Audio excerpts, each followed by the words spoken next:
우리를 거룩하게 하시고 거룩하게 살아갈 소원을 허락하여 주신 하나님께 감사드립니다.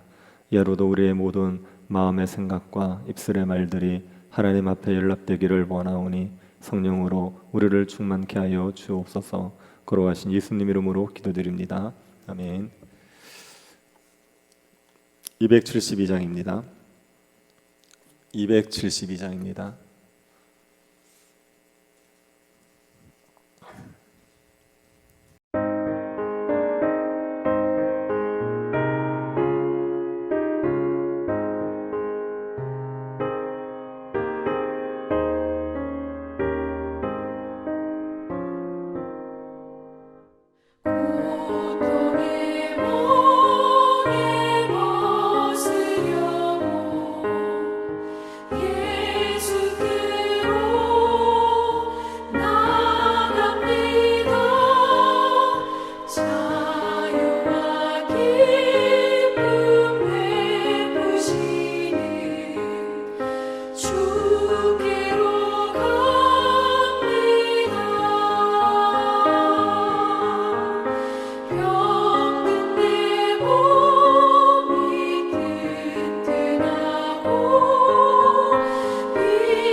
에스라 9장 1절부터 4절 말씀입니다. 에스라 9장 1절부터 4절 말씀입니다.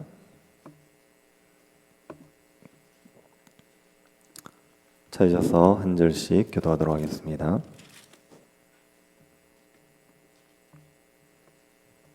찾으셨으면 교도하겠습니다.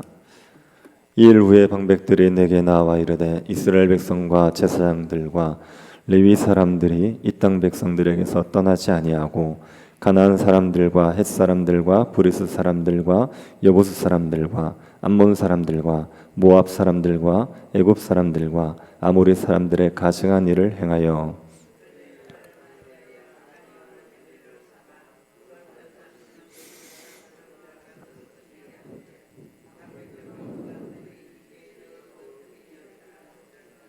내가 이를 듣고 속옷과 겉옷을 찢고 머리털과 수염을 뜯으며 기가 막혀 앉으니 이에 이스라엘의 하나님의 말씀으로 말미암아 떠는 자가 사로잡혔던 이 사람들의 죄 때문에 다 내게로 모여 오더라. 내가 저녁 제사 드릴 때까지 기가 막혀 앉았더니 아멘. 교회는 영광스러운 곳입니다. 하나님의 임재가 있기 때문에 교회가 영광스러운 곳입니다. 그런데 교회가 영광을 잃어버리고 침체가 되어버릴 수 있습니다. 하나님의 임재의 복을 충만히 누리지 못하고 삭막하고 메마른 곳이 되어버릴 수가 있습니다. 이런 교회가 다시 영광을 회복하기 위해서 가장 먼저 해야 될 일이 무엇이겠습니까? 그것은 죄를 회개하는 겁니다. 교회가 영광을 잃어버리는 이유는 죄 때문입니다. 그러니 교회가 영광을 회복하기 위해서는 죄를 회개하는 일을 가장 먼저 해야 됩니다. 신자가 영적으로 회복되기 위해서도 회개가 필수적입니다. 신자가 영적으로 침체되는 이유도 죄 때문입니다. 그러니 죄를 회개하는 것이 영적 회복을 위한 첫걸음이 됩니다.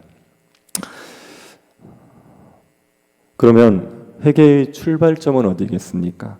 회개를 하자면 가장 먼저 무엇을 해야겠습니까? 에스라로 인하여서 포로기한 공동체에 일어났던 회개를 보면 회개를 위해서 우리가 가장 먼저 해야 할 일이 무엇인지를 알 수가 있습니다. 에스라의 귀환이 있고 나서 4, 5개월이 지났을 때 방백들이 에스라를 찾아옵니다. 백성의 지도자들이 에스라를 찾아왔습니다. 이 방백들은 하나님의 말씀에 대한 두려움이 있는 사람들입니다. 율법을 지켜야 한다고 생각하고 백성들이 율법을 지키지 않는 것 때문에 괴로워하는 사람들입니다. 이 사람들이 에스라를 찾아왔습니다. 그리고 이스라엘 백성들의 영적인 실태를 말해줍니다. 1절을 보시기 바랍니다. 이일 후에 방백들이 내게 나와 이르되 이스라엘 백성과 제사장과 레위 사람들이 이 땅 백성들에게서 떠나지 아니하고 가나안 사람들과 헷 사람과 브리스 사람들과 여부스 사람들과 암몬 사람들과 모압 사람들과 애굽 사람들과 아모리 사람들의 가증한 일을 행하여 방백들은 이스라엘 백성 공동체의 구성원들을 세 부류로 분류합니다. 이스라엘 백성, 제사장, 레위인입니다. 이스라엘 백성이라는 것은 백성의 지도자들, 일반 백성들을 말하지요. 그리고 제사장과 레위인으로 구분했습니다. 제사장과 레위인은 이스라엘 백성들을 이끌어야 되는 영적인 지도자들입니다. 방백들은 일반 백성들과 영적인 지도자 모두를 언급하면서 그들이 가증한 일을 행한다고 말합니다. 가증한 일은 우상숭배와 음행입니다. 우상숭배와 음행을 이들이 저지르고 있었습니다. 우상숭배와 음행은 이방 족속들에게 만연해 있는 거죠. 그런데 이스라엘 백성들이 우상숭배와 음행의 죄에 빠져 있는 겁니다. 그것도 영적인 지도자들인 제사장과 레위인까지도 우상숭배와 음행의 죄를 저지르고 있었습니다. 이들이 우상숭배와 음행에 빠지게 된 것은 이방인들에게서 떠나지를 않았기 때문입니다. 원래 가나안 족속에 살고 있던 가나안 족속들, 이런 자들에게서 떠나지를 않은 겁니다.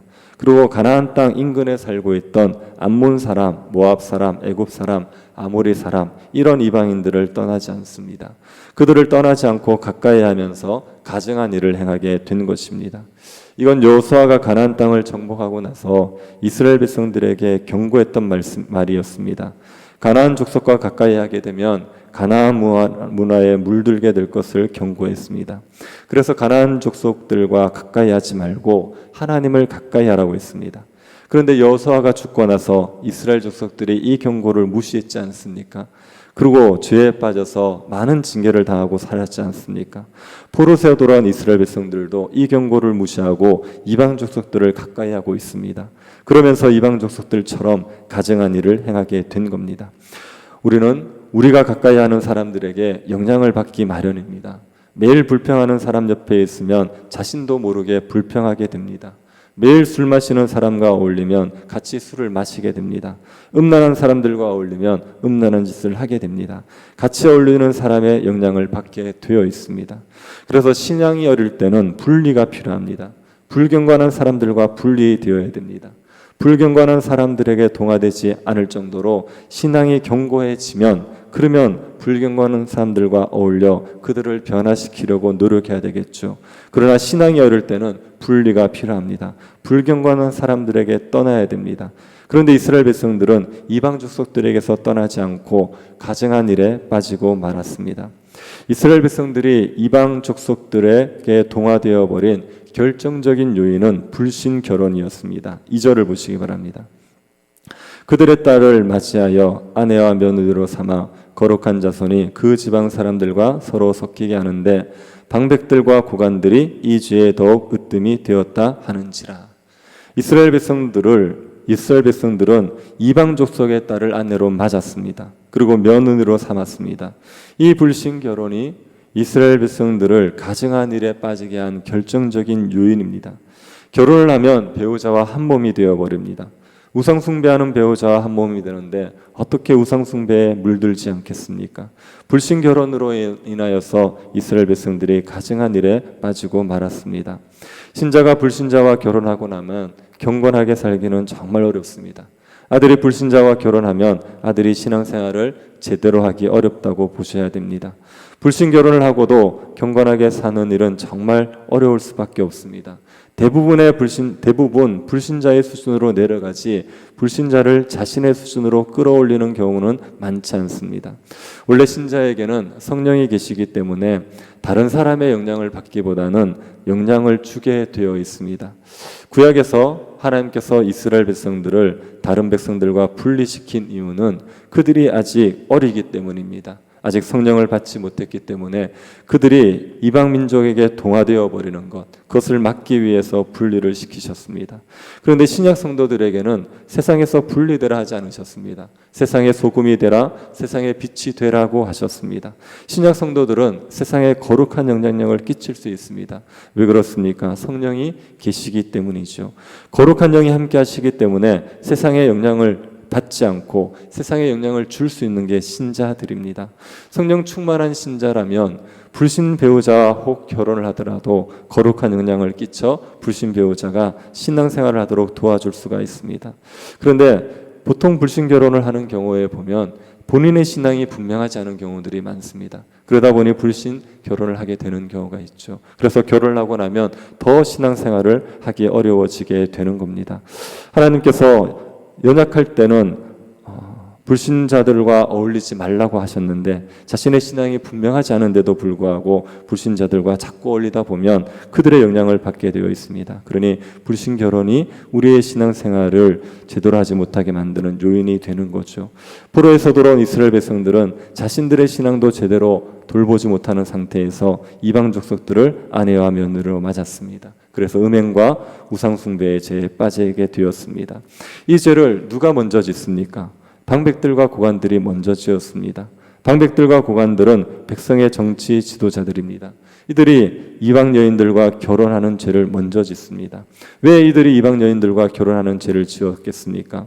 이방 사람들의 지도자와 연합하고 싶은 거죠. 솔로몬이 다른 나라 공주를 아내로 맞아들인 것처럼 정략 결혼을 한 겁니다. 힘을 키우고 싶어서 정략 결혼을 한 겁니다. 백성의 지도자들이 불신 결혼을 하니 백성들도 따라합니다. 그래서 불신 결혼이 온 이스라엘에 만연해 있었습니다. 공동체에 죄가 만연하는 것은 지도자에게 책임이 있습니다. 지도자가 죄를 용납하기 때문에 공동체에 죄가 만연해지는 겁니다. 부모가 신앙생활을 잘 안 하는데 자녀가 신앙생활을 잘할 수 있겠습니까? 교회의 지도자들이 신실하지 못한데 성도들이 신실할 수 있겠습니까? 공동체에 죄가 만연하고 있다면 그것은 지도자에게 먼저 책임이 있는 거죠. 이스라엘 백성들의 지도자들이 불신결혼을 하니 이스라엘의 불신결혼이 만연했고 이스라엘 백성들이 가증한 일에 빠지게 되었습니다. 이 소식을 듣고 에스라가 어떻게 합니까? 3절을 한번 보시겠습니까? 내가 이 일을 듣고 속옷과 겉옷을 찢고 머리털과 수염을 뜯으며 기가 막혀 앉으니, 에스라가 이 말을 듣고 속옷과 겉옷을 찢었습니다. 슬픔을 표현한 거죠. 너무나 마음이 괴롭고 슬퍼서 옷을 찢었습니다. 머리털을 뜯었고 수염을 뜯었습니다. 마음의 괴로움 때문에 슬퍼하며 애통하고 있습니다.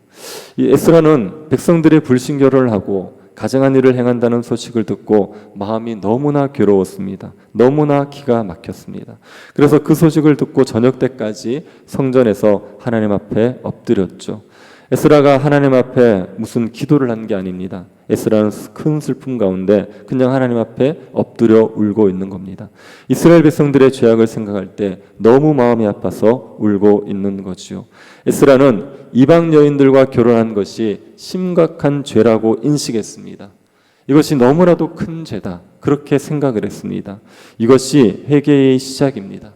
죄를 발견하는 것이 회개의 시작입니다. 포로기한 이스라엘 백성들은 이방 여인들과 결혼하고 있으면서도 그 죄를 심각하게 생각하지 않았습니다. 자신들이 정말 영적으로 큰 타락에 빠져 있다고 생각지 않은 겁니다. 그래서 이스라엘 백성들은 죄에 물들어 있었죠. 빠져 살고 있었습니다. 하지만 에스라는 이것이 심각한 죄라는 것을 인식했습니다.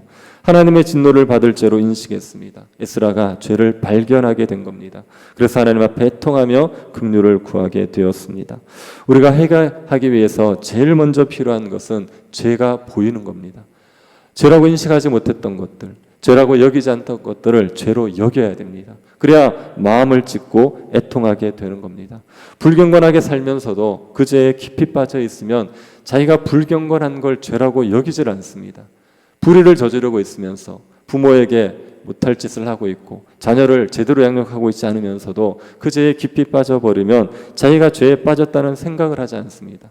자신의 죄를 봐야지 회개를 하는데 죄가 보이지를 않는 겁니다. 죄에 물들어 버리면 죄를 죄로 여기지 않는 상태에 빠지게 되는 겁니다. 그럴 때 죄가 보여지기 시작하면, 죄를 깨닫게 되면 그때가 회개의 첫 출발점이 되는 겁니다. 그러니 우리가 죄를 보아야 됩니다. 우리가 묵인하고 있는 죄가 무엇인지를 생각해보고 죄를 죄로 여길 수 있어야 됩니다. 교회가 영적으로 침체되면 죄가 무엇인지를 모릅니다. 그 죄를 묵인하고 있기 때문에 교회가 침체 가운데서 벗어나지를 못하는 겁니다. 우리가 묵인하고 있는 죄가 무엇인지를 생각해보고 죄를 죄로 여길 수 있게 되기를 바랍니다. 그래서 죄를 회개하면 하나님의 은혜 가운데 다시 영광스러워질 수 있습니다. 하나님 앞에서 죄를 발견하고 회개함으로 말미암아 하나님 앞에서 더욱더 영광스러운 교회, 영광스러운 성도로 자라갈 수 있게 되기를 간절히 바랍니다. 자비하신 하나님, 저희들에게 거룩하신 백성으로서의 신분을 주셨지만 하나님 앞에 부끄럽게 살며 죄 가운데 빠져 살았던 것이 많은 저희들을 긍휼히 여겨 주옵소서. 우리의 눈이 어두워 있어서 죄를 죄로 보지를 못합니다. 우리의 눈을 밝혀주셔서 죄를 보게 하여 주시고 마음을 찢게 하여 주시고 하나님의 은혜 가운데 회복의 은혜를 누릴 수 있도록 허락하여 주옵소서. 교회 가운데 죄를 회개할 수 있는 마음들 주셔서 더욱더 영광스러운 교회로 자라가게 하여 주옵소서. 걸어가신 예수님 이름으로 기도드립니다. 아멘. 하늘에 계신 우리 아버지여, 이름이 거룩히 여김을 받으시오며 나라의 임하옵시며 뜻이 하늘에서 이룬 것 같이 땅에서도 이루어지이다. 오늘날 우리에게 일용할 양식을 주옵시고 우리가 우리에게 죄 지은 자를 사하여 준 것 같이 우리 죄를 사하여 주옵시고 우리를 시험에 들게 하지 마옵시고 다만 악에서 구하옵소서. 되게 나라와 권세와 영광이 아버지께 영원히 있사옵나이다. 아멘. 세교당 건축 위해서 기도해 주실 때 3, 4층 공사가 본당 공사인데 본당 공사가 잘 될 수 있도록 기도해 주시기 바랍니다. 그리고 이번 주 토요일 새가족 환영회 위해서 기도해 주시고 성탄절 예배와 또 우리 신약 성경 통독 수련회를 위해서 병정에 있는 성도들 위해서 기도해 주시고 긴 쪽으로 기도하시기 바랍니다.